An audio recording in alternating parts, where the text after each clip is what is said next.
Hello friends, welcome to my YouTube channel the web education. So friends, এই মুহূর্তে একটা গুরুত্বপূর্ণ ব্রেকিং নিউজ, সেটা হচ্ছে ওয়েস্ট বেঙ্গল টেম্পোরারি ওয়ার্কার্সদের জন্য সুপ্রিম কোর্ট থেকে একটা গুরুত্বপূর্ণ নির্দেশিকা জারি করা হয়েছে।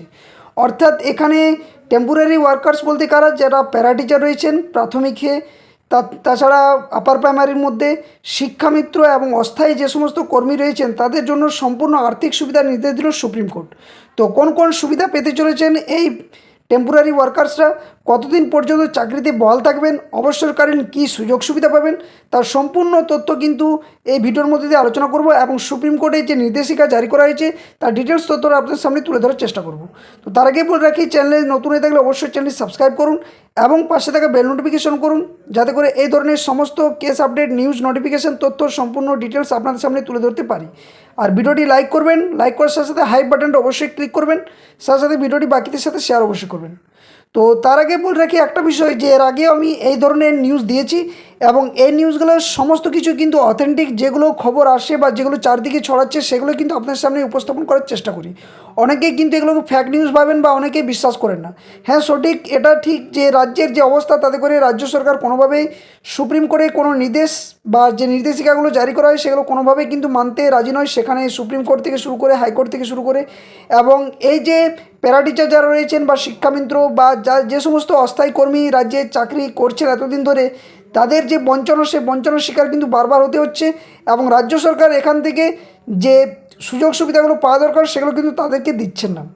তো যাই হোক, এ নিয়ে কিন্তু আপনারা অনেকেই কিন্তু ভিডিওতে বিভিন্নভাবে কমেন্ট করেন, কিন্তু যে তথ্যগুলো আসে সেগুলো আপনাদের সামনে শেয়ার করছি।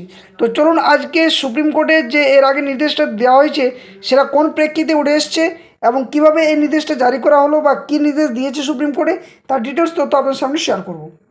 তো প্রথমত বলে রাখি যে এই বিষয়টা নিয়ে কিন্তু কলকাতা হাইকোর্টে এর আগে শুনানি হয়, যেখানে সর্বশিক্ষা মিশন এবং পশ্চিমবঙ্গ সরকারের মধ্যে যে মামলাটি সেটা চলেছিল, যেখানে রাজশেখর মান্তা এবং অজয় কুমার গুপ্তা মিত্রের ডিভিশন বেঞ্চে কিন্তু এই মামলার শুনানি হয়। সেখানে সম্পূর্ণভাবে নির্দেশ দেওয়া হয় যে রাজ্যের যে সমস্ত টেম্পোরারি ওয়ার্কার্স রয়েছেন বা এমপ্লয়ার রয়েছেন তাদের কিন্তু সমস্ত ক্ষেত্রে সুযোগ সুবিধা দিতে হবে। সেখানে বেতন থেকে শুরু করে, অর্থাৎ তাদের স্যালারি, সাথে সাথে তাদের যে সমস্ত আর্থিক সুযোগ সুবিধা রয়েছে, তাছাড়া তাদের যে বয়স, অর্থাৎ কত বয়স পর্যন্ত তার চাকরিতে যোগদানে থাকবেন, সে সমস্ত নির্দেশ কিন্তু এর আগে কলকাতা হাইকোর্টে দিয়েছিল, যেটা 4 এপ্রিল 2025 নির্দেশিকা জারি করা হয়েছিল। তার ভিত্তিতে কিন্তু কলকাতা হাইকোর্ট থেকে সুপ্রিম কোর্টের দ্বারস্থ হয় পশ্চিমবঙ্গ সরকার, এবং সেখানেও কিন্তু পশ্চিমবঙ্গ সরকারের যে মামলা, সেই মামলা সম্পূর্ণভাবে ডিসপোজ করে দেওয়া হয় এবং কলকাতা হাইকোর্টের যে রায়, সেই রায়কে কিন্তু প্রাধান্য দেওয়া হয়েছে। তো কী কী ঘটেছে দেখুন, বলা হয়েছে যে পশ্চিমবঙ্গ সর্বশিক্ষা মিশনের অধীনে কর্মরত অস্থায়ী কর্মীদের আর্থিক সুবিধা সংক্রান্ত মামলায় সুপ্রিম কোর্ট এক ঐতিহাসিক রায় দিয়েছে। এই রায়ের ফলে রাজ্যের হাজার হাজার প্যারা টিচার, শিক্ষাবন্ধু এবং শিক্ষামন্ত্র সহ অন্যান্য অস্থায়ী কর্মীরা বড়সড় স্বস্তি পেয়েছেন। কলকাতা হাইকোর্টের রায়কে বহাল রেখে দেশের সর্বোচ্চ আদালত জানিয়েছে যে এই কর্মীদের সমস্ত আর্থিক সুযোগ সুবিধা প্রদান করতে হবে। তো মামলার প্রেক্ষাপটটা কি একবার ডিটেলস আপনারা জানার চেষ্টা করুন। তো পশ্চিমবঙ্গের সর্বশিক্ষা মিশনের অধীনে কর্মরত অস্থায়ী কর্মীদের আর্থিক বঞ্চনার অভিযোগ দীর্ঘদিনের রয়েছে। এই কর্মীরা স্থায়ী কর্মীদের মতো একই ধরনের কাজ করলেও তাদের যে বেতন এবং অন্যান্য যে সুযোগ সুবিধার মধ্যে বিশাল বৈষম্য কিন্তু ছিল। এই বৈষম্যের বিরুদ্ধে লড়াই করতে বেশ কিছু অস্থায়ী কর্মী কলকাতা হাইকোর্টের দ্বারস্থ হয়েছিলেন। সেটা হচ্ছে 2025 সালের 4 এপ্রিল বিচারপতি রাজশেখর মান্তা এবং বিচারপতি অজয় কুমার গুপ্তার ডিভিশন বেঞ্চ এই মামলায় এক যুগান্তকারী রায় দিয়েছিল 4 এপ্রিল, যেখানে হাইকোর্টে তার রায়ে জানায় যে সর্বশিক্ষা মিশনের অধীনে কর্মরত সমস্ত অস্থায়ী কর্মীদের সমস্ত আর্থিক সুবিধা প্রদান করতে হবে। আদালত 2011 সালের 7 ফেব্রুয়ারি এবং 2012 সালের 30 মার্চের মিশন দ্বারা জারি করা স্মারকলিপিগুলিকে অবৈধ, স্বেচ্ছাচারী এবং বৈষম্যমূলক বলে অভিহিত করে, কারণ এগুলি কর্মীদের মধ্যে বিভাজন তৈরি করেছিল সেই মুহূর্তে। তো এক্ষেত্রে কী ঘটছে, তারপরে কি বলছে না, এখানে বলা হচ্ছে যে সুপ্রিম কোর্টে এখানে হস্তক্ষেপ করা হয়েছে। তো কলকাতা হাইকোর্টের যে রায়, সে রায়কে চ্যালেঞ্জ করে পশ্চিমবঙ্গ সর্বশিক্ষা মিশন সুপ্রিম কোর্টে একটি স্পেশাল লিভ পিটিশন দায়ের করেছিল, অর্থাৎ SLP দায়ের করে, এবং সাথে সাথে পশ্চিমবঙ্গ সরকারও কিন্তু এখানে যে তাদের বিরুদ্ধে যে রায় সেই রায়টা কিন্তু আসেনি, অর্থাৎ পশ্চিমবঙ্গ সরকারের বিরুদ্ধে রায়টি কিন্তু এসেছে, অর্থাৎ সর্বশিক্ষা মিশনের কিন্তু এখানে একটা জয় হয়েছে। তো কী বলা হচ্ছে যে মিশনের যুক্তি ছিল যে হাইকোর্টের এই রায় বাস্তবায়ন করা হলে রাজ্যের উপর বিপুল আর্থিক কিন্তু বোঝা চাপবে বলেও কিন্তু জানানো হয়। কিন্তু বিচারপতি সঞ্জয় কুমার এবং বিচারপতি সতীশ চন্দ্র শর্মার বেঞ্চে যখন এই মামলার শুনানি চলে, তখন শুনানিতে সর্বোচ্চ আদালত সর্বশিক্ষা মিশনের আবেদন খারিজ করে দেয় এবং সুপ্রিম কোর্ট স্পষ্ট জানিয়ে দেয় যে কলকাতা হাইকোর্টের রায়ে হস্তক্ষেপ করার মতো কোনো বৈধ কারণ তারা খুঁজে পায়নি। ফলস্বরূপ হাইকোর্টের রায় চূড়ান্ত বলে গণ্য হয় এবং অস্থায়ী কর্মীদের আর্থিক সুবিধা প্রদানের কিন্তু নির্দেশ বহাল থাকে।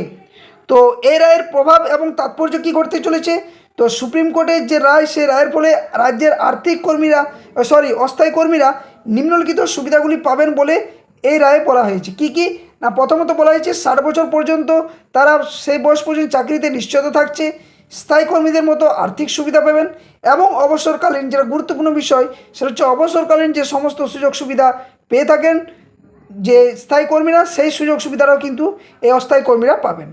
তো এই রায় শুধুমাত্র যে মামলাকারী কর্মীদের জন্যই নয়, বরং রাজ্যের সমস্ত অস্থায়ী কর্মীদের জন্য একটি বড়সড় জয়। এটি প্রমাণ করে যে দীর্ঘ লড়াইয়ের পর হলেও ন্যায় বিচার পাওয়া সম্ভব।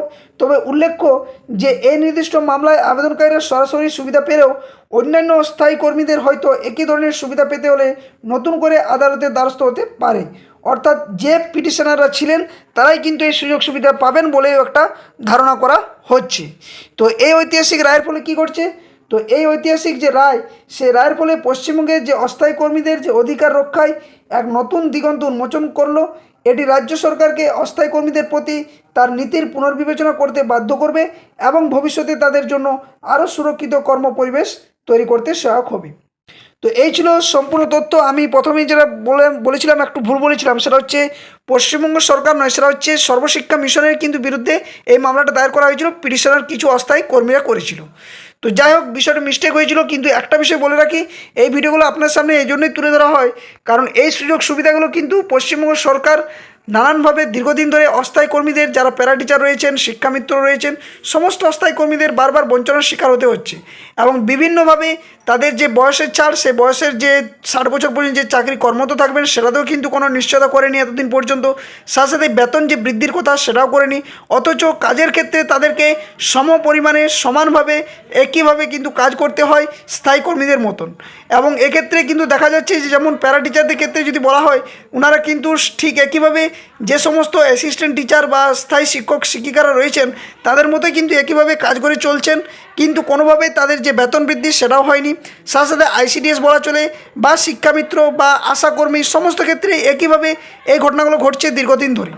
তো এইভাবে বোঝা যাচ্ছে যে যদি সুপ্রিম কোর্টের রায়কে বহাল রাখে এবং সুপ্রিম কোর্টের রায় যদি নির্দেশিকা পালন করে, তাহলে অবশ্যই প্যারা টিচার থেকে শুরু করে, শিক্ষামিত্র থেকে শুরু করে, অস্থায়ী কর্মী থেকে শুরু করে, আইসিডিএস থেকে শুরু করে, আশাকর্মী সমস্ত ক্ষেত্রে আশা করছি একের পর এক কিন্তু সুযোগ সুবিধাগুলো পাবে এবং পাওয়াটাও কিন্তু একটা আবশ্যক।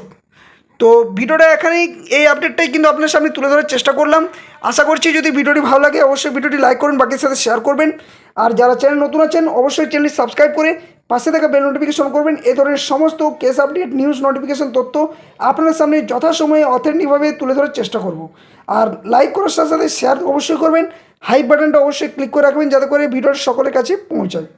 তো ভিডিওটা এখানে শেষ করছি, আবার কোনো নতুন ভিডিও নিয়ে আপনার সামনে হাজির হব। ততক্ষণের জন্য বিদায় নিচ্ছি, ধন্যবাদ। সকলে সুস্থ থাকুন, ভালো থাকুন।